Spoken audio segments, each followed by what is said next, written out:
الحمد لله رب العالمين. الحمد لله الذي بعث إلينا محمدا صلى الله عليه وسلم رسولا أمينا وبشيرا ونذيرا وداعيا إلى الله وسراجا منيرا، ففتح به قلوبا غلفا وأبصر به أعينا عميا وأسمع به آذانا صما، أقام به على الخلق حجة وأنار به المحجة وكشف به الغمة وتركنا على محجة بيضاء ليلها كنهارها لا يزيغ عنها إلا هالك، وسخر له أعوانا وأنصارا وأصحابا أحبوه فوق ما يحب الإنسان وأطاعوه وتفانوا في خدمته وفي حفظه ورعايته والاعتناء بما جاء به. تلقوا منهم الشريعة وتلقوا منه الأخلاق الحسنة والسلوك القويمة،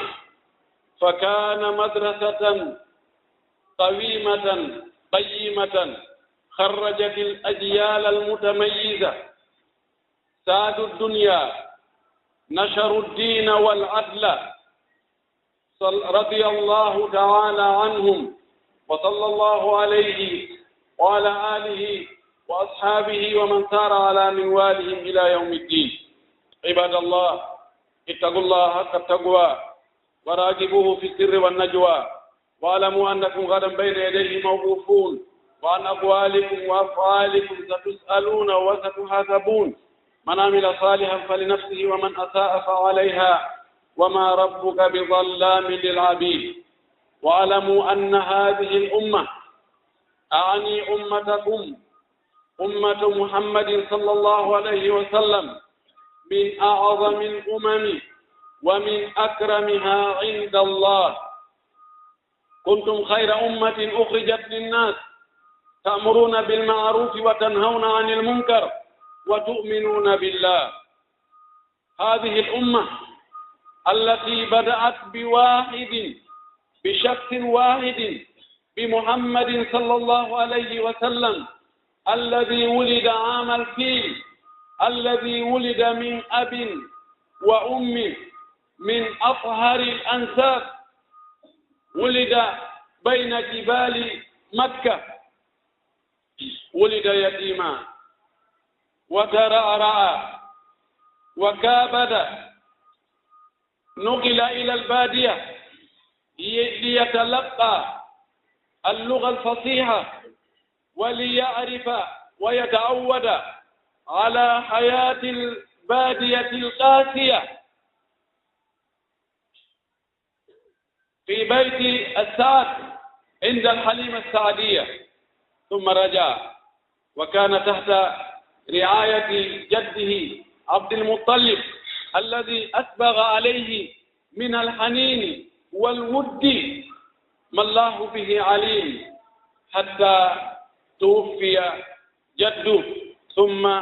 صار تحت كنف عمه عبد المطلب الذي لم يأل جهدا في حمايته وفي خدمته وفي رعايته، حتى مات هذا أيضا. فلما بلغ أشده آتاه الله النبوة والحكمة، وكان يخرج إلى جبال مكة في غار حراء يتحنث أي يتعبد، يبحث كيف يعبد الله، فقد تيقن وعرف أن ما يعبده قومه ليس صحيحا. وجد الأصنام والأوثان متناثرة بين هنا وهناك وملتفة حول الكعبة، كل له إله خاص يعبد، ولكل قبيلة إله مشترك يعبدونه، ولكل عشيرة، وهكذا تحنث حتى جاءه الوحي، جاءه جبريل فأنزل عليه سورة اقرأ. قال ما أنا بقارئ، فضمه ثم أرسله ثم قال اقرأ، قال لست بقارئ، ثم ضمه حتى علمه، قال اقرأ باسم ربك الذي خلق الإنسان من علق، اقرأ وربك الأكرم. ثم جاء مضارا خائفا وجلا، ظن أن الجن قد استحوذ عليه، رأى أمرا مخيفا، أمرا لم يخطر له ببال ولم يسبق له مثيل، ولكن زوجته الطاهرة المطمئنة راسخة الإيمان طمأنته، ثم أخذته إلى ابن عمها نوفل، وقصت عليه قصة محمد صلى الله عليه وسلم، وجرى ما جرى. ثم بدأت المعركة بين الحق والباطل، فقامت قريش فقالوا لا يقوم هذا الحق أبدا، ولا تكون كلمة التوحيد هي العليا. ثم بدأ ينادي الناس فرادا وينتقي منهم من عرف من حصافة عقله ورجوحة فكره، فنادى فدعا، ثم وجد من يجيب، لكنهم وجهوا بالعذاب وبالضغط الاجتماعي والضغط الفعلي، فشردوا فذهبوا إلى الحبشة. ثم بعد ذلك أذن الله له الرحيل والهجرة، فوجد أن جو مكة ليس جوا مناسبا للدعوة. السادة والقادة والساسة والأثرياء والمجهاء كلهم على دين الوثنية، كلهم يؤيدون الخرافة، كلهم يؤيدون العبادة لغير الله. هذا التيار العارم القوي المتين مقاومته ليس أمرا هينا. هيأ الله له أصحابا وأنصارا ومكانا آمنا في مدينة نبوية، قلوبهم وأفئدتهم كأفئدة الطير يحنون إليه، واتفقوا بأن يأتي إليهم، وإذا أتى إليهم يمنعونه مما يمنعون منه أولادهم وأزواجهم وأموالهم. فأذن الله له بالخروج، فطلب الصاحب وهو أبو بكر، وجهز الرحيل وطلب الدليل، أخذ الأسباب التي ينبغي أن تتخذ للنجاة، والنجاة بيد الله سبحانه وتعالى. وكان من الإمكان بقدرة الله تعالى أن يطيره من السماء أو يخرجه في بحبوحة النهار ولا يستطيع أحد أن يراه، لكن حتى تكون سنة متبعة في أمته خرج متخفيا، بل لو الطريق خرج إلى الجهة التي لا يريدها، واختفى في الغار، وأمر من يمسح الآثار واتبعوه حتى كادوا أن يجدوه، حتى يقول صاحبه أبو بكر الصديق رضي الله تعالى عنه لو نظر أحدهم تحت قدميه لرآنا. قال يا أبا بكر ما بال اثنين الله ثالثهما، ويطمئنهم لا يخاف. الأمور كلها بيد الله سبحانه وتعالى، قد قدرها وقضاها، لا يكون إلا ما قدر وقضى. وهكذا خرج حتى وصل المدينة، واستقبل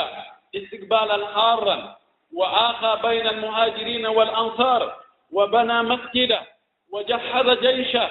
وكتب الوثيق بينه وبين جيرانه، ورتب الأمور كلها، وقوى دولته، وأنشأ ما يمكن أن ينشأ للتقوية وللدفاع. عندئذ أذن الله له بالانتقام والجهاد. هذا رسولنا صلى الله عليه وسلم قد عانى بهذه المشاكل وبهذه المعونات وبهذه المشقات، جاب المفاوز وركب المهالك وواجه العدو، وقيل فيه ما قيل إنه مجنون، قيل إنه ساهر، قيل مسحور، قيل كذاب أشر، وقد فعل به ما فعل لما ذهب إلى الطائف، سلطت إليه الصبيان والمجانين فرموه وأدموه، لكنه صبر وثابر ودعا واحتسب، لأنه يعرف أن العاقبة للتقوى. هذا الرسول الكريم الذي اختاره الله من بين الخلائق وأحبه، وجعل الإيمان به واجبا على الأمة، وطاعته لازما على الأمة، ومحبته فرضا عينيا. ماذا أتى؟ ما هو موقفنا من هذا النبي الكريم والرسول الأمين؟ ماذا فعلنا لخدمة هذا الدين؟ هل أحببناه كما ينبغي أن نحبه؟ هل أطعناه كما أمرنا؟ هل اتبعنا آثاره واقتدينا بمنهجه وبطريقه؟ يتي الله سبحانه وتعالى تدل مولد توود سني لا بهند يتده تنترم يجول أن لا رميد محمد صلى الله عليه وسلم أمون يلي ميد سبو يرميد نلا دو موجو نلا دو يرميد نلا دو غونغا أدو دو غونغا أدو دو برته أدو دو نوبي فيونو دو يمبه hollu do en ko hani, hollu do en ko harmi, accudo en e laawol feewugol foccingol nabo en ka aljanna, tawi ngol enti ngol jalbi jemma maggol e nyalon maggol no fota. O deli enen o nelaaɗo ɗo Muhammadu sallallahu alayhi wa sallam fi yo weltin ɗoftiɓe ɓen, yo rentin saliɓe ɓen, yo noddu faade e Allah. O waɗi mo sakkitiiɗo nelaaɓe ɓen, o waɗi mo moƴƴuɗo yurmeteeɗo, o jibinaa Makka e hakkunde pelle Makka. hitaande Abrahata addi konu muɗum mawɗi ɗin fi yirɓingol suudu Kaaba. ɗen hitaande o jibinaa ko aliyeti maajo. tampere nden fof o fuɗɗodi e mayre, ɓay ko kelti kon heɓataako si wonaa tampere ittata o. coggu ko kelti kon ko tampere nde immande ado mande wona hakkunde mande sakkito. oɗo nelaaɗo meɗen Muhammad sallallahu alayhi wa sallam o immina o naɓa ka fulawa, yo ne o yaka fulawa jibinaaɗo ka saare itte naɓe ka fulawa fi honɗum fi yo waawu haala laaɓo kaka jillondira e haalaaji goo. ko heewi kon caeɗen tawa haalaaji ɓuyno hukkondiri. yo muynoyi haala arabu laaɓuka kam poy, yo wowtu kadi gurdan tampere, gurdan sonja ɓayde nganndi gurdan ɗan ka fulawa. yo ekkito kita woɗugol e junngo goɗɗo hara ñaaɗante wonde, ɗalete wonde, tampay wonde. ko woni toon ko Allah hoddiri. o arti o woni e ley needi soro makko Abdul Muttalib. on nehimo ɗon haa nde Allah hoddiri mayde timmi. o inti o wonti e needi bappa makko papa makko waɗanimo ko mari feere kon fof hiwgol mo e hawgol mo e dankagol mo e defandugol mo kono jabal naatugol ka diina makko o woni haa o helli faa o heɓi duuɓi 4 tawi ko tawi yimɓe makko ɓen no rewira Allah no rewira noon tawi hawra kanko haqqille makko ɗen jaɓaali o tawi ɗum ɗo wonaa ko feewi ni Allah ɓe 50 mo ɓee no moƴƴini Allah ho muɗum personnel si huli ko fu yahatayna a walla nde hunde gaari fokkitanila si faalama ko fu yahata nuɗɗino yeeso mum awa do mbeɗen faala hunde gaari awa do aray ko yon faabo tawi kadi suudu kala suudu no jogii allaaru ndu kadi tawi gorol ɓe no jogii allaaru tawi hoɗirɓe ƴenɗe fof misiddaaji ɓen kadi no jogii allaaru mum suudu kaaba ndun no taarina allahji ko fandi o e ƴewni 150 ɗum ɗo fof koko barkinore ɗum ɗo fof koko du'ore ɗum ɗo fof koko ɗaɓɓire fii yo daɗe e fii yo heɓe tawi ɗum ɗo wonaani few o immo o yaha ka hoore felle makka imo ɗaɓɓa ko rewa ɗum ɗo holli wonde dewal ngal wonaa an kalkilanta ɗum hoore ma deetinana hoore ma an no faamirɗaa noon no haqqille ma ƴettiri noon Allah jaɓanaali mo konko no o faamiri noon no o woni no e rewirde noon Allah ni mo needi préparé mo préparation mo tawata orono to dongal mawlanangal ha ñande goo tawi o ƴetta njooɓa o yaha fii balɗe ɓuy o wono yo kaburure kanko tun imo miijito e ko honno ko hombo tagi ko komi reeni ɗo kon fof ko hombo tagi mi mii ko hombo waɗi ɗum ko honno on si tawi no woodi waɗɗo ɗum honno on rewirte haa Allah immini Jibril ari tawimo inni mo janngu ko ɗum o fuɗɗorani mo taw o wiyaali juunu o wiyaali hooro o wiyaali hajju o wii janngu o wi min naami janngo on naami taalibaajo menen jannde alaaga min feƴƴiino jannde menen min alaa ko min jannga hannde kadi o wii janngu o nanngimo o ɓijimo haa o hakkitimo o inni a janngay koye janngu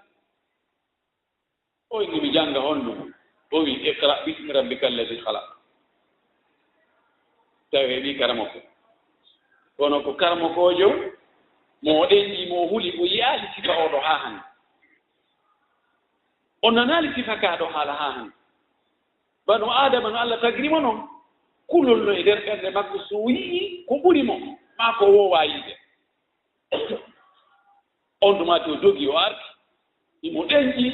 ɗum woyna surdelan sumumi mino yii goɗɗum surdelan tami yiito ɗum surdelan tami yii ko mi yii kon mi yii goɗɗum on tumati sonnaajo makko moƴƴo tabutuɗo e limanu waawɗo ɗaɓɓude solution ji on wii hee an Allah hertintama kori wota maako wota an moƴƴereji ko wonɗa e waɗde kon Allah yoɓirtama ɗum hertingol ma fiw sabuna an a teddinayi koɗo ñammina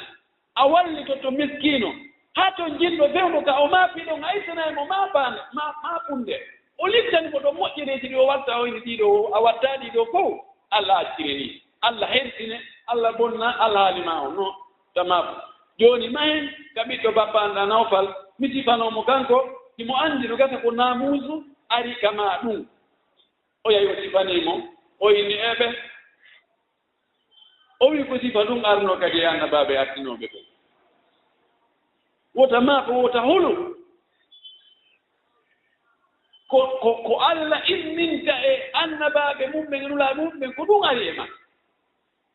o wi ɓe hara noon balɗe an juutayno haa fewndo ka ɓe yaltinte ɗon mi daro mi walle o inni e a mukhrijiyahum ɓe yaltino yaylan o wi hay gooto addata ko adduɗaa ɗo ko e yimɓe muɗum tawa yimɓe mum ɓe naa ɗum jokki ɓe jeeñina ɗon haa ɓe heddon ɗon kamɓe fof ɗo ngay fenaande nden yaadata si culanaati ñamete yaltay almuhim o yangi o tampi tawi fewn ɗon ko hoolaaɗo ko hittuɗo ko tedduɗo tawde o wi'aani taw sanamuji maɓɓe ɗin hay hunde kono ka o wiino o momnoɗo inni qulu kalimatan tamlikuna tatamal yani takuna mulukan ala al arab biha wa tamlikuna biha al ajam قالوا وألف كلمة قال قولوا لا إله إلا الله قالوا أتجعل الآلهة إلها واحدة إن هذا لشيء عجاب وانطلق الملأ منه أن امشوا واصبروا على آلهتكم إن هذا لشيء عجاب o wi e ngol konngol ɗo on wona e hoore arabu ɓen fof on jeeyay kadi ɓe wona arabu fof ɓe wi haysi ko konngudi wulre meɗen wakkili coggu ɗum mais laamu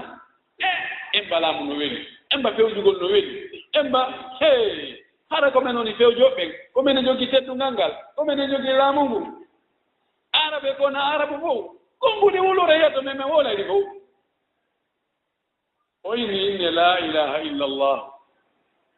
kamɓe ɓe annduno ko ɗum firi enen ngannda la ilaha illallah tawa mo waɗi piiji sappo bonnoji la ilaha illallah mo haɓɓi teɓenwol mo waɗi bakanwol mo waɗi piɓol imo iwti ka ndaaro imo hooloriɗa imo huli jinna mo huli seytane mo huli rawhan yanku mo huli ɗumɗa mon ɗum la ilaha illallahu la ilaha illallahu la ilaha illallah fare la ilaha illallah hoola mawtuma ti oto woopi ɗum ye la ilaha illallah terninga wara allah ma so yi bolli jani la ilaha illallah hay bolli kono kamɓe ɓe annduno mana muɗum ɓe inni heeɗo ɗo noon min wakkilaki parce que ɓe anndi mana mum ɗon kala ko ɓe jogguno kon fof e rewgol fona allah ɗum ɗon fof wonti meere ɓe yiiɗo wonde teddungal maɓɓe ngal iwi artagol maɓɓe ngol iwi sene sente on iwi joni fof wonti wonugol ɓaawo makko kanko o wona dirigan wona ardiɗo men a addani men ɗo ko min jaɓata few ɓe ɗiitondiri ɓeni bonno watte ngo ɓe yi har bo ilal abad haare ha ñande gere o noddiri seeɗa seeɗa ɓe o tawi ɓe ɗo no jogii haqqillaaji no jeya arti ɓe notaade ɓen aboubacry siddiq e waaɓe no ɓen wayi notori seeɗa haa ɓe tawi ɓen anndi o fuɗɗi keɓɗo groupe um sikko jooni ɓe nana groupe um terroriste ma intégriste ma goɗɗum goo so inni ɗo ko beedaro ɓen ndumura ɗon naa ɗum no yaajude tun sen acciri ɗum ni moƴƴata ɓe dari ɓe wimo ɓe kala mo fewjata fii muɗum si naati ka diina mouhammad ko yo lettumo haa ka lette ɗen hatti ɗum ma o waran eɗen nganndi bilal en ka rewɗa ɗon ammar bun yasir en ka rewɗa ɗon yasir en sumayya en e waaɓe no ɓen wayi ɓe tawi yimɓe ɗuuɗa tun yimɓe ɗuuɗa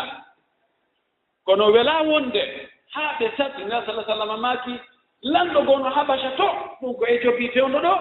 o wi on lanɗo ɗon ko lanɗo nunɗuɗo o jaɓata goɗɗo tooñeeka makko few yo woɓɓe heɓɓe feero yo dogu yaara ton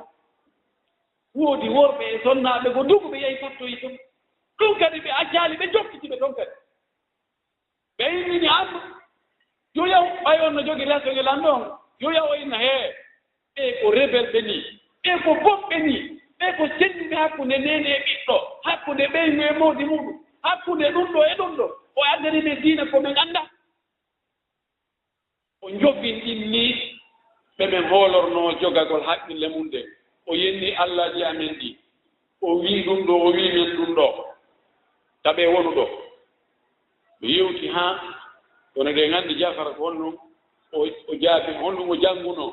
ay lanɗon anndi jagi ko goonga ko ɓe woni kon kamɓe ɓe yaɗa tooñaaɓe faala hettugo ɓe kadi fayintino lettiraɓe o wi o ɓeeɗo so on addanilan ɗo fello kanŋe fii on hettiɓe jaɓata ɓe woni ɗon ha Allah hoddiri newni noon jooni nelaaɗo fer kañum e sahaba mum ɓen tawi Allah wallimo o noddi e nder ko tummodirte kon tummodirete hajjuji maɓɓe kiɗɗiɗi o yiide yimɓe Madina ɓen o weeɓitaniiɓe alhaali makko on ko o noddita kon e muɗum Allah waɗi buy e maɓɓe jaɓi ka bay Aqaba ka bay Saniya ɓe wi minen noon min wawatama yaltinde ka bolondama ka ɓeygure ma dey kono si woni a yalti ɗo a yehi a tawimi haray alaa ko hewtete sina tuma rewi e jawle amen ɗen ɓiɓɓe amen ɓen e ɓeymure amen ɗen e wonkiiji amen ɗi tawanno foɓɓulanmi hewtoye kono ko tuma yaaɗa toon noon Allah nenanimo yo yalta yo yaw nelaaɗo préparé o eɓɓani fi janngingol e ene wonde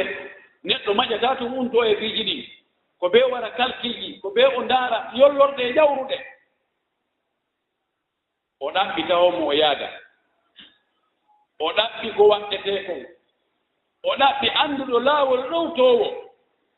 o eɓɓani ka suuɗeteeɗon o yaltiri naaka o fokkitiri ɗon mo fokkitiri hirtelen e ñaam nano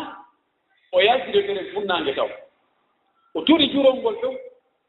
o yahi o naato e fammeere ɓe jokkiti haa ɓe hewti fayda tawi si ɓe yurnike lesepe maɓɓe ɗen ɓe yiyay ɓe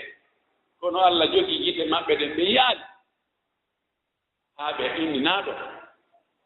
ɓe wii kala adduɗo Muhammad himo wuuri wo himo maayi wo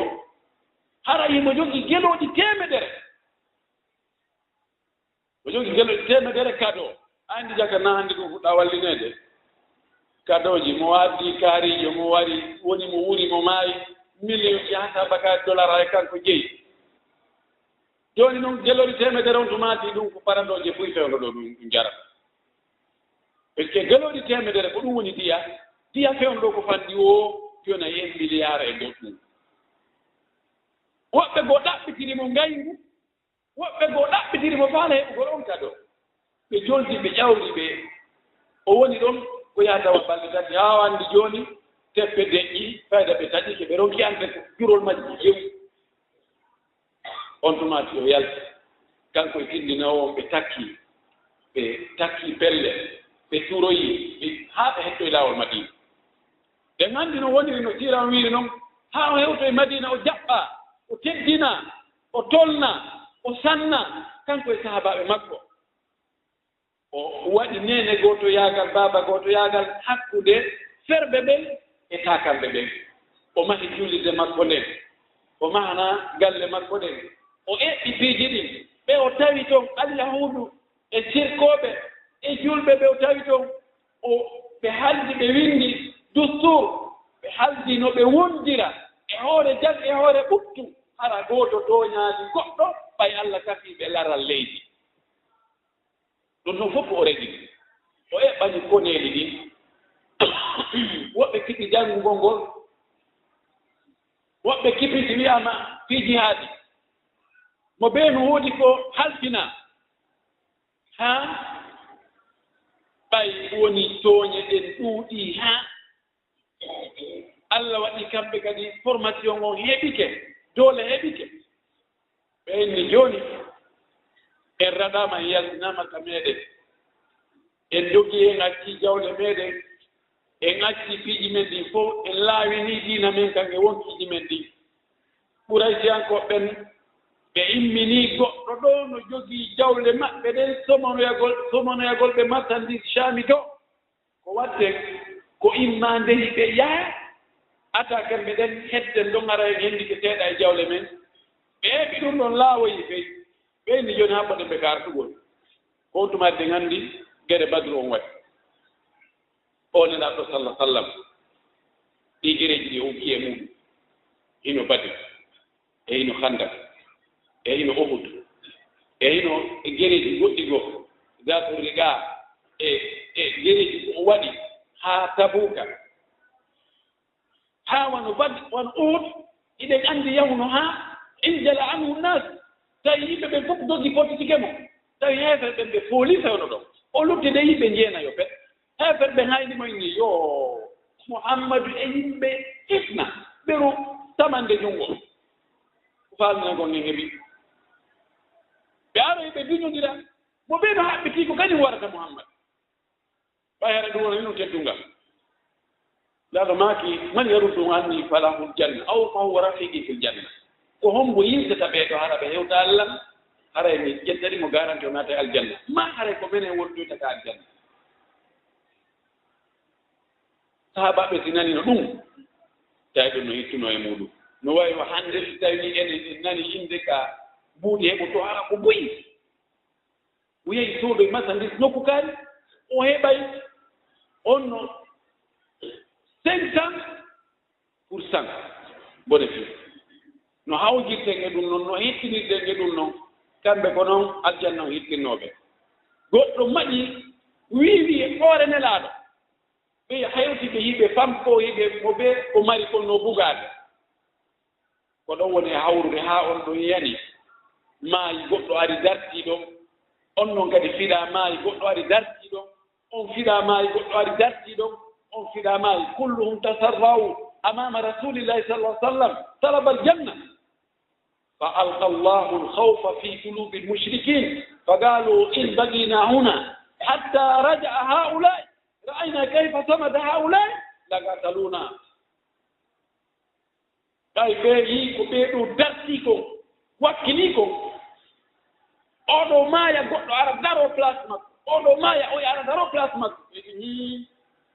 se joni kedo haabe wonbe to be hayri kedum do be ari be tawi en do ara fere men boni Allah wadi kulol ka berde mabbe be doni be fottiti igereji do fop ko nela do wadi kon ko fi hondu fi yo daru suudu fi yo ebo oto fi rewbe lababe fi ebugol fewjore fi tene sente fi dolokaji labadi fi hondu fi moketiji o way fi ka diina fiyo Allah gooto rewe hara Allah ɓe ɗiɗo ala ko ɗum woni kiyanki fof ko ɗum woni ndetti fere fof ko ɗum woni o soñja fof ɓeeɗo sahabaɓe nelaaɗo e Allah wurti yiɗugol mo ɗoftagol mo defandugol mo tawi nelaaɗo mo ɓurani ɓe hoore maɓɓe ɓeeɗo ko waɗi kon ɗum mawni ɗum waɗi sallallahu sallam maaki la yuminu ahadukum hatta akuna ahabba ilayhi min walidihi wa waladihi wannasi ajmain o fof gomɗinal mon ngal timmata haa tawa miɗo wela on tigi ɓuri ko nene makko e ɓen makko welatamo kon ɓuri ko ɓiɓɓe makko ɓe welatamo kon ɓuri ko hoore makko welatamo ɓuri ko yimɓe ɓe fof welatamo ko hombo e men hannde giggol nelaaɗo hewti ɗum e ɓernde muɗum se landama en fof honto anndoto ko sayi ko nelaaɗo yiɗi kon e ko ɓeyngu ma yiɗi ko luutoni ko ɗon anndoto ko hombo e maɓɓe yiɗuɗa ɓay ko mo loftiɗa ɗo waɗanɗa faale mum wo haray ko on ɗon woni ko yiɗuɗa heeta Allah jargi ko en أقول ما تسمعون وأستغفر الله لي ولكم ولسائر المسلمين من كل ذنب وخطيئة فاستغفروه إنه هو الغفور الرحيم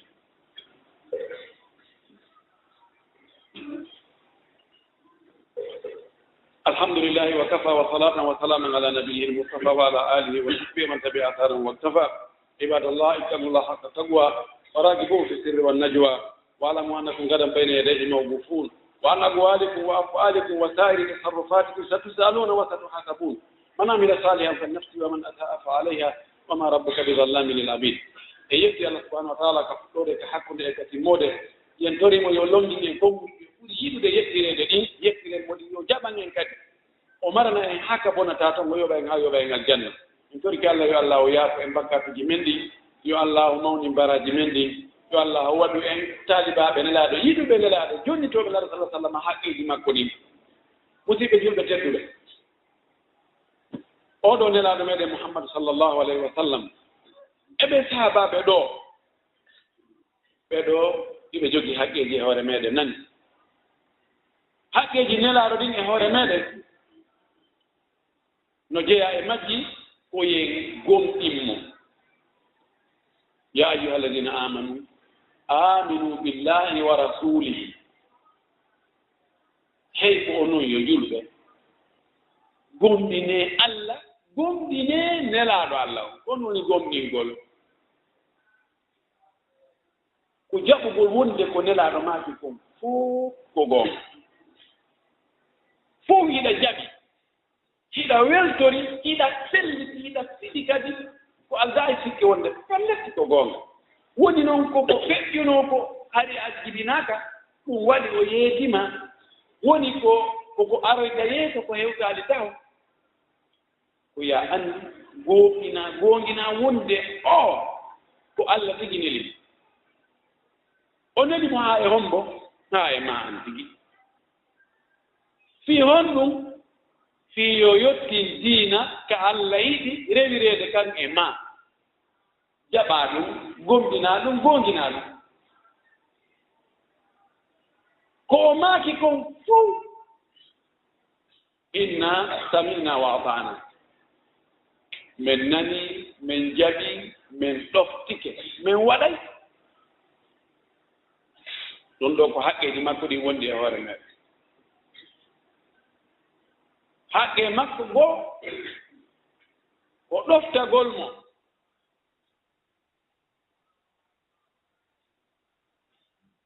ko Allah yamiri fayda ɗoftagol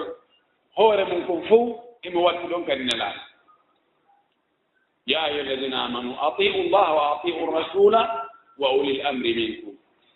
wi wa in tuti'uhu tahtadu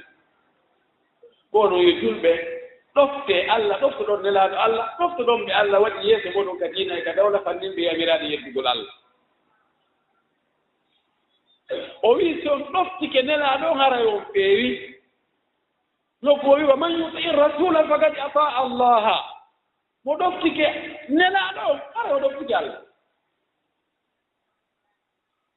ɗoftagol mo ngol inna almuhibba lilmuhibbi mutiu jiɗo o ɗoftuɗo mo yiɗi o so a yiɗi goɗɗo ko o wiima ya waɗi konko maɗa kawe kon fof a waɗi idan ɗoftoɗen mo ɗoftagol mo ngol ko o wii yen waɗu kon sina hara ko nganto tawi en mara feere fewno ɗon waɗugol ko yen waɗu ko haɗe kon koye haji o maaki ida amartukum bi amrin fa'atu minhu mastata'tum wa ida nahaytukum fantahu simi yamiri on huunde waɗireende fodde no mari ɗon feere noon fewno ɗon no waawi tawa yamiroore Allah yamiroore nelaaɗo nden no hawrondiri e nawnaare ma ida e hoore laawol ma a yejji ma ida laali ma hakkille ma timma ko ɗon woni arde e mum fodde taaga na yaawi na an moƴƴinanta hoore ma taaga on e ɗum ɗon mara feere o wisini haɗi on accee idan ɗoftoɗen nelaaɗo ɗum ko farilla wonɗo e hoore men no jeeya farillaaji wonɗi e hoore meɗen ko haqqeeji makko mahabbatuhu yiɗugol mo ngol qul in kuntum tuhibbuna allaha fattabi'uni yuhbibkum allah wa yaghfir lakum dunubakum si tawi ɗe yiɗi Allah iwtire mbaawo nelaaɗo joggen mo o hollay ko honno Allah yiɗirte ko honno kadi Allah yiɗirtay ñande goo ɗan noon hadis Jaabir goɗɗo ari o wii nelaaɗo ko honde darngal ngal daroto nelaaɗo fangi o lanndama ko annda wonde ko ɗaɓɓay ko hilno o annda oya finditi kadi fayi ene nelaaɗo ko honde darngal ngal daroto ko ɗum mi lanndima ɗo jooni be jaabawol heɓ ko miɗo anndi ma mi annda ko ni ma ko ni o wi ene ni kadi mi lannduma ko honɗum heɓlaniɗaa darngal ngal si ngal darike sa jooɗo e lamma goyne ko honde hoɓɓe ɓen seenoto ene on nanini ɓe fof kitii ko honde ɓe hewta ɗo tawa prépara hay huunde ko ɓe nafoo naaka ɓe weera na hay huunde anndarano ɗum honde ɓe arata honde ɓe arata na puinganno ko honɗum heɓlaniɗa darngal ngal singal dari ngal tawde e honɗum o wi ma adattu laha min kabiri amali aw min kasiri amali walakinni uhibbu llaha wa rasulahu o wi mi heɓlanaali darngal ngal mi préparanaaki darngal ngal golle ɗuuɗuɗe dewe ɗuuɗuɗe yani nawandema wala wadde dewe ɗuuɗuɗe koy kono faalaaka mantaade wano enen alhamdulillahi aɗen ɗo tan koni yaari aɗa mi anndi aɗen kañum ɗo haray no yetti Allah o inni mi heɓlanaali darngal ngal golle ɗuuɗuɗe kono miɗo anndi dow miɗo yiɗi Allah miɗo yiɗi nelaaɗo Allah miɗo yiɗi Allah miɗo yiɗi nelaaɗo Allah kadi nelaaɗo maaki almar'u ma'a man ahabba neɗɗo yawmal qiyama ko honko o wondoyta ko ɓe o yiɗunooɓe wattanen ɗo fondo moƴƴi tawi ko Messi maa ko Paul maa ko Jack maa ko Ronaldo maa ko oɗo e oɗo si tawi ko ɓe yiiɗuɗaa si fiiɓe wowlaama a faalete amude a faalete wiirude awa yawmal qiyama ko onon wonoyta e teere gooto almar'u ma'a man ahabba ko ɗum waɗi ndaare sahabaaɓe eno annabaaɓe puyi nde ɓe gayni to du'aaji maɓɓe ni ɓe innayi wa alhiqni bisalihin wattidan naɓan wattidaani e moƴƴuɓe ɓen sabuna so a wondi e moƴƴuɓe ɓen a yiɗi moƴƴuɓe ɓen ko heewi ɗon an kadi a heɓay moƴƴere nden sahabajo goo o wii haa hannde min weltaaki wa ko mi weltinde ñannde ñannde la sala sallam maaki neɗɗo komo yiɗi on ko ngo wondoyta e mum ɓe wiyawa min weltike pikkemme yiɓe yiɗi nelaaɗo adden fotohoy seeɗa ko hollata wonde yiɓe yiɗinoo nelaaɗo ndaare ngene kadi ko ne wiide yiɗi nelaaɗo ko so tawi ɗum no nanondiri eɗen anndi Hubayb ibnu Adi radiallahu taala anhu ɓaawo ɓe nanngimo Makka o gomɗini ɓe nanngimo Makka ɓeni oɗo ko ɓe yagginiren mo luttuɓe ɓen ko yen warmo warngo ngo tawata ɗum ɗon wonay tete ko ye kala gonɗino nelaaɗo ɓe mooɓi mo ɓe mooɓi fayɓe e rewɓe e layfuuɓe ɓen joni ɓe hoymo ɓe soggude mo naɓa kaɓa hoggo Makka toon ɓe waroya fof no ogano sooƴano yaa hewti ɓe haɓɓimo haa ɓennimo enen min landoma hiɗa yiɗi fewndo ɗo ni Muhammadu adde haɓɓe ko haɓɓaɗaa ɗo min waɗamo ko min faalama waɗde ɗo an yaha wona ka ɓeynure maaɗa haraɗa inna addanelan ndiyam ɓuuɓuɗan addanelan ɗo goti addanelan rigara hiɗa yiɗi ɗum o inni wallahi mi yiɗaa Muhammadu ka woni ɗo ɓullum cukka mo metti ɓe no moƴƴi ɓeyni ko ɗum faalɗaa waɗde ɗo non min wari o inni acco mi juula darɗe ɗiɗi o ɓeyni bisimilla o juuli darɗe ɗiɗi ɓe watti kaɓɓol ngol ɓe taƴa honndu ɓe taƴa ni honndu kap ɓeyna ene hiɗa yiɗi yo Muhammadu adde ɗo min waɗamo ko min waɗde ɗo kon an yahaka ɓeynure maaɗa fowtoɗa o inna o ko noon ɓe taƴiri mo kuntum haa won ikiye giggol ko ɗo hatti ka giggol ko ɗo hatti Abdullah ibn Hudafa radiallahu taala anhu ɓay ɓe yahi haɓoygo Rum e nder leydi Chami ndi kaɓe nanngondir e koneeliji Rum ɗi wo ɓe foola kaɓe nanngondir o ɓe foola lanndo Rum on inni noddi général mum ɓe inni min mi annda ko fi honɗum onon e ɓe to nanngondir yommuri ɓe ɗuuɗude yommuri ɓe ar kono ɓe foola yo ko honɗum waɗi goɗɗo ni ɓaynayo men ɗayno acci men yettoma sirru o ɓemɓe men woni haɓude ko ɓe yiɗi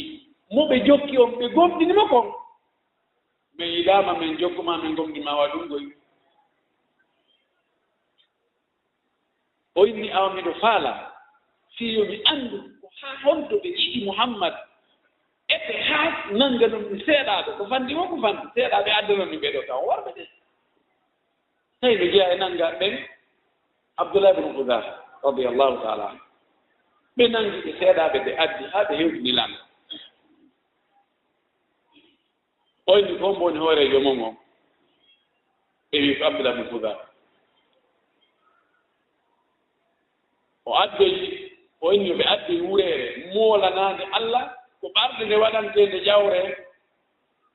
siko woni goɗɗum loowe nde to ɓe waɗi nebban e mayre haa nde heewi ɓe huɓɓi haa nebban ɗan fati tawi nurgal ngal ɗon fof fayde a yiyata ɓe ƴetti kullum ɓe ɓugi nder toon oyo ko memu nder toon ta ƴiyeɗe humbi ɓe inni o inni jooni ko miɗo lanndoma an wonɗo hoore goote lesiiji ɗiɗi mi jonne feccere laamateeri anndi yenna Muhammad yalta diina makko kam few daɗa kala lette ko men eɓɓi ɗo feccere laamateeri anndi so a jaɓaari ɗum kayinde wureere ka kunkullo nguntaa ɗo ko ɗo wondutoɗaa o inni mi yennata Muhammad mi yeddata Muhammad mi faalaka laamateeri maɗa oya sikki haray o fandinan mo geɓal ngal o inni mi jonne komi laami ko fuu e hannde si ko enen ɗum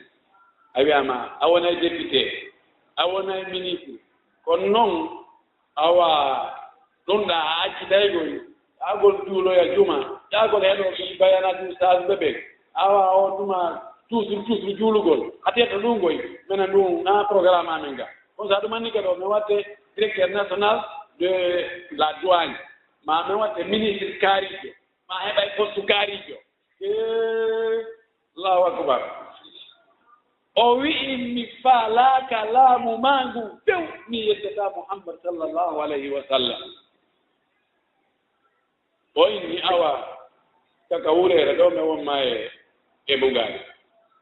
ɓe waɗi mo e lampurawo ɓe haydi haa hewtita ɓe accitata ɗon o inni deɗɗine artiren o inni mi sikka yika fof kota o inni hiñi o wi haa jooni yafiɗi ka fiɗɗaade o inni ko ɗon ɓuri fiɓaade ngo o inni ko waawɗaa ko haa on taamiɗo mi maaya lanni yeeso nga waawanaalanga hunde o inni haa jooni miɗo faala ya waɗu hunde wootere te mi anndi Muhammad alaa ko fotanta waɗa hunde wootere ɗo mi accite an e ɓeeɗo wonduɗaa ɗo fuu o wi honɗum o wi ara lunnuɗaami ka hoore ɗo hoore keefeero lumnaade dey honɗum luɓata o ndaari ɓe julɓe haɓɓaaɓe o inni mi jaɓi o ari o lumni hoore makko nde o yawi gardi ɓe mum yoɓe firtu ɓe nattuɓe haa ka ɓe anndi ɗo ɓe daɗi woodi giggol waɗi on ɗum ɓe inni ɓe artay ko Saydna Omar radiallahu taala anu kanko on tumati woni khalifa o ɓe ari haa ɓe hewtimo Abdoullah ibn Hudafa inni mi waɗi goɗɗum bone molanaaɗo ko ɓe mi yetoma on tawa bone tawa mi annda ko onno mi yettitita ɗum o sifanimo gisa woni mi lunni ko waɗa kefeer o mi daaru ɓe yimɓe ɓe o nangi ɗo mi tawi wargol ɓeeɗo fof ɓeeɗo ɗi wonkiɗi ɓeeɗo fof luttugol e ɗum ɗo harano hawni mi lunni o inni Omar wi kullu muslimin yajibu alayhi an yugabbila ra'saka fa ana awwalu man yugabbilu ra'saka o wi julɓe fof no foti lunnaade hoore ma nde ko min atto lunnaade hoore ma nde ko ɗum ni o wi sabu ko waɗɗa kon ko mesir labaaɓe ɓeɗo sahabaɓe ne laaɗo kayiɗugol mo ha hutuba o yonanta en ko adden exemple ji kelɗuɗi joni ndaare fewndo badri ɓawnɗal sallah sallama o andi joni wona julaaɓe ɓen hannde kadi o woni e nanngondirde ko armiiɓe arɓe ti gere tigi iɓe ɓuri ɓe ɗuuɗde ɓe ɓuri ɓe arde o tawi ɓe o lanndi to jama on ɓay jama on ko fokkitanno ko njula o heɓugol jawdi ɓenndi ɗe ɓoyni hi joni noon njula laawike batayon ari ko honno wiiɗon tak e on no wiyete mo haajirnaɓe inni ɓe woni ɓe fof ko mo wowdi woni konnguri labaɗi o inni hey ko noon yo yimɓe wowlanenan komi waɗa ta kamɓe inni ha e nelaaɗo a sikkay ko menen faandiɗa o inni ɓise kamɓe ɓuri ɗuuɗude ɓe yoni ɓuri on 80 goɗɗum pourcent e nder konu ngu ɓe wi nelaaɗo min gomɗiniima min boonginiima min hoolikema min jonniima aadiji amen ɗi min yeetikema alaa ko hewtete sinaatuma rewi e ɓeymuri amen ɗen e jawle amen ɗen e ɓiɓɓe amen ɓen e wonkiji amen ni tawti hewde minen naatama kala min gomɗiniima so a wi min jooni yo min immo ɗo min yaha min wuttoyoga maayo si yo min haaɓa e wonɓe gaɗa toon ɓen min wuttoto min lutti min lutta min wi'atama ko yimɓe Muusa wiino Muusa ko idhab anta wa rabbuka fagatila inna ha huna ga'idun bal naqulu laka idhab anta wa rabbuka fagatila fa inna ma'akuma muqatilun ɓe yimɓe Muusa ɓe wiwno Muusa hey an mi Allah ma o yahe haɓo so tawi o jogii ono gereeji ko nangodiro menen meɗen jooɗi ɗo meɗen ñaamde lacciri ɓe wi na ɗum min wiyete men min wiyay anke Allah ma on yahe haɓon yiyen wondi menen kadi meɗen wondi e maako en komin haɓoɓe komin wareteɓe nder mum moodi giggol waɗi enen kadi ko honɗum yiɗude nelaaɗo sallllahu alayhi wa sallam taw so yiɗugol mo ngol tun ko waɗugol o mawludu wurnutugol jemma mawludu o ƴetta kiikiɗe kecco wowla fii ɓure makko ɗen teddule makko ɗen muujisaaji makko ɗin tampere ko tampuno muñal ko muññino jikkuji moƴƴi ƴetta ɗum linta haa gite laaɓa woɓɓe ko jaaroore feera hoore haa gite laaɓa ko min waɗayno kon hay gooto e tatteeri amen ndin alaa jaarnooɗo heewtiimi si mi moƴƴinoke jaarude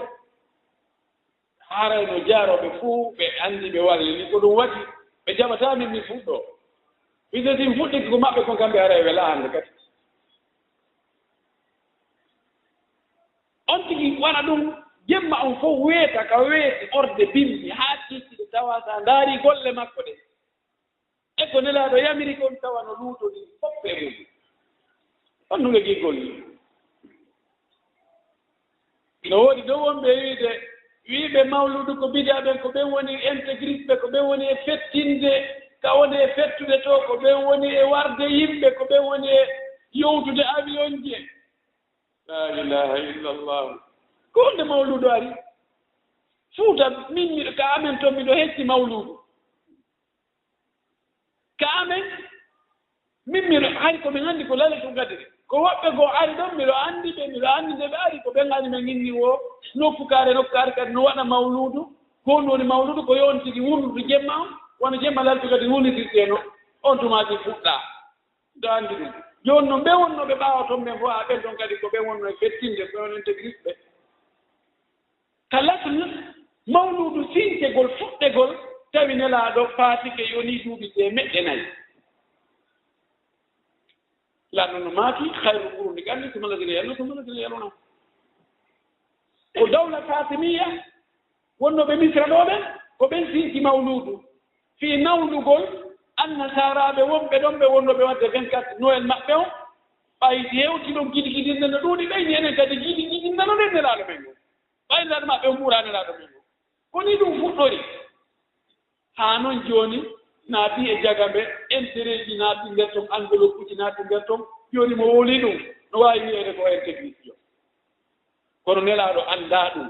nelaaɗo yabiraali ɗum sahabaaɓe waɗaali ɗum almaami ɓen nayo waɗaali ɗum taabi'inen waɗaali ɗum haa eɓe duuɓi temeɗɗe nayi ɓe nelaaɗo naaki ko ɓeeɗo ɓuri moƴƴude e mofte annden fof ɓen ɗon fof waɗaali ene ɓurɓe jasde ɓe ngala ñinne yiɗnilaaɗo yen waɗde ɗum ayu hubbi haada yiɗugol nelaaɗo ngol ko yaa ɗoftomo nananaamo intira ɓaawo makko rewira Allah no o rewirno Allah noon tawa iya yiɗimo ka ɓernde ma ɓuri ko yiɗuɗaa kala huunde tawa si yamirore makko ari luutodiri e faale wonkimaaki koko yamiri kon luttata ko ɗum wattee siko o yamiri kon ko o yiɗi kon ari luutodiri e ko ɓeygu ma faalaa kon ko nelaaɗo kon luttata ko ɗum wattee ɗum woni yiɗugol nelaaɗo wona mantugol jaara haa gayna yinto noon siko ka ɓornateeri taw iɗa lundi nelaaɗo siko ka konkuɗi ma iɗa lundiimo siko ka jikku ma iɗa lundiimo an ko a fenoowo an ko a janfotooɗo an ko a ño'oowo an ko a waɗɗinoowo yimɓe ɓen an ko a leetinoowo waɓtuuji ɗi an ko a hulɗo reedu an ko mo a okkata an ko a ɗiɗo fof wona noon yigo ɗa yiɗi ndara sallllahu alayhi wa sallam ɗa wurnuɗuɗen mawluudu karamo ko ɓen dey no fottani wonde mawluudu ko huunde sincaande ɓay alaano fewnɗo nelaaɗo o yamiraaɗo haa timi duɓi temeɗe men en tori Allah yo Allah waɗo yimɓe nelaaɗo Allah waɗa e ɗoftiiɓe nelaaɗo faljuɓe ɓen e yiɗugol nelaaɗo e ɗoftagol nelaaɗo yo Allahu holluɓe ko faljere ɓe jokki o accintinnaɓe en torki Allah subahana taala yo Allah waɗen e laawol ka nelaaɗo wonnoo ɗon kanko e sahaabaaɓe makko ɓen laawol ngol o weltornoo ngol en torki Allah yo Allah waɗa e malaaɓe en torki Allah yo Allah waɗa e malaaɓe en torki Allah tefoore nelaaɗo nde yo Allahu artito en nder tefoore nelaaɗo yo Allahu ɗuwo en ele ɗowdi dalti makko kiññande ɗowdi alaatinande ɗowdi makko ɗon yo Allah waɗu en yiɗuɓe nelaaɗo yiɗi sahaabaaɓe nelaaɗo ɓen yiɗi sonnaaɓe nelaaɗo ɓen yiɗi siɓɓe nelaaɗo ɓen yiɗi julɓe ɓen fof Allah taw hara ko yiɗirte yimɓe ɓen ko sabu ko ɓe ɗofti Allah ɓe yiɗi Allah ɓe ɗofti nelaaɗo kon hara ko ɗum yiɗirde ɓe na intérêt ji ɗin ɗum